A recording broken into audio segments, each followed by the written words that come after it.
આજે સરદાર સાહેબની 150મી જન્મજયંતિ નિમિત્તે અમારી હુડા સંકલન સમિતિએ એમને ફૂલહાર કરવાનું નક્કી કર્યું હતું, પરંતુ અમે હવે અહીંયા આવ્યા ત્યારે ખેડૂત વિરોધી રાજનેતાઓ સરદાર વલ્લભભાઈ પટેલને ફૂલહાર કરી રહ્યા હતા।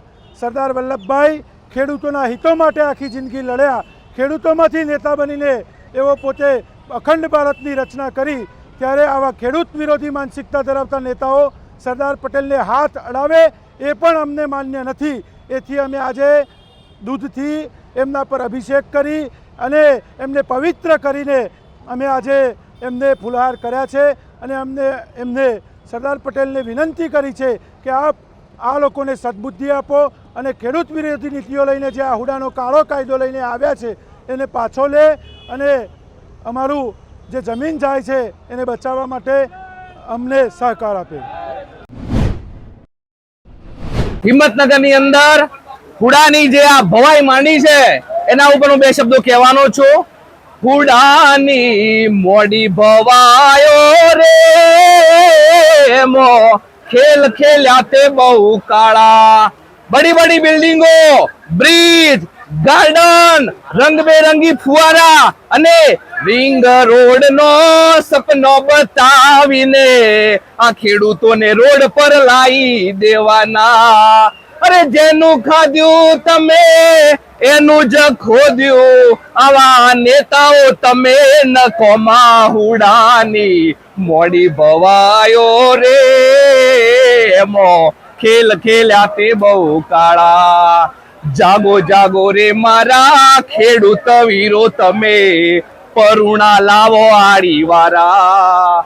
અરે માથેલા હોડ ને નાથો નાખીને પછી ઇન બળદિયા બનાવી જોતરવાના હુડાની મોડી ભવાયો રે એના ખેલ ખેલ્યા તે બહુ ખારા। છેલ્લી લીટી, અરે કાન ખોલીને તમે ધીરજથી સોંભળો, અમે વિકાસ નથી રોકનારા, પણ હુડાના દલાલો, આ કમિશન ખાનારાઓ અને આ સત્તાના મદને અમે ઉખાડીને ફેંકવાના હુડાની મોડી લડાઈ। જય કિસાન, જય જવાન, જય કિસાન, જય જવાન, જય કિસાન। મારું નામ ધીરજ લેવા, હિંમતનગર। જય કિસાન। ધારાસભ્ય મને હુડો બતાવ્યો છે, એને ખબર નહીં કે ધારાસભ્ય કોને બનાવ્યો છે, અમે બનાવ્યો છે, ચૂંટાઈ અમે લાવ્યો છે એનું, એ મને હુડો બતાવવાને કહે છે અમારી જમીન એને લેવી છે, એની તિજોરીઓ ભરવી છે, એનું આ વારો પાસે એને નહીં ભર્યો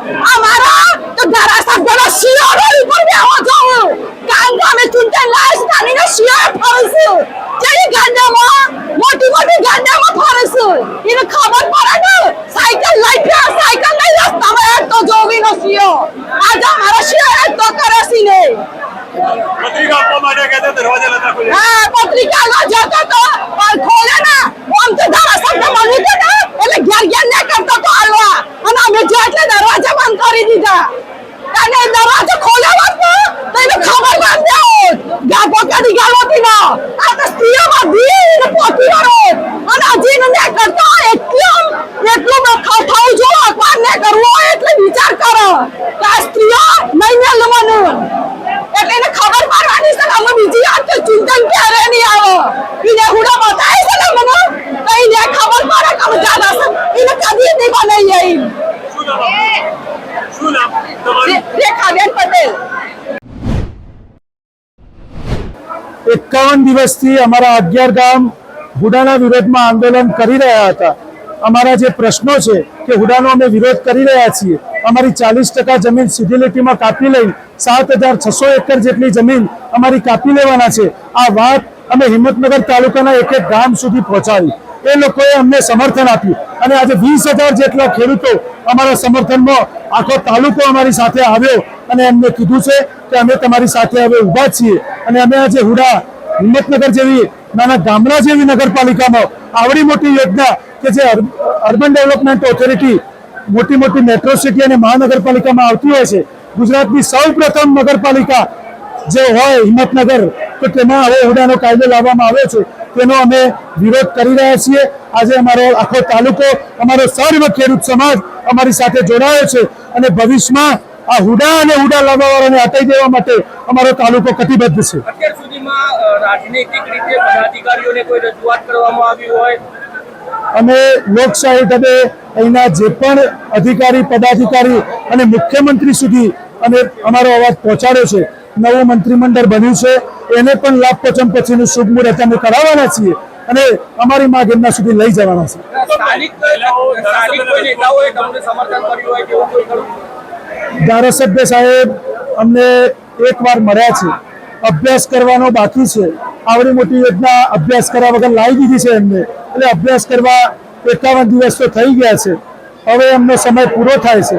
હવે મહિલાઓ તમને આમંત્રણ આપવા નહીં પણ તમારો ઘેરાવો કરવા ના આવે એ માટે 15 દિવસમાં હુડા રદ કરવાનો કાગળ લઈને અમારી જોડે આવી જાઓ. સત્તા પક્ષના કોઈ સદસ્યો તમારી સાથે જોડાયા હોય? અમારી સાથે હિંમતનગર તાલુકા પંચાયતના તમામ તાલુકા સદસ્યો અમારી સાથે જોડાયેલા છે. ટૂંક સમયમાં એ પણ એમના જે પ્લેટફોર્મ એમને આપણે બધાએ ચૂંટીને પૂરું પાડ્યું છે એનો ખૂબ સારો ઉપયોગ કરીને હુડા રદ કરવા માટેનો એ કાર્યવાહી કરવાના છે.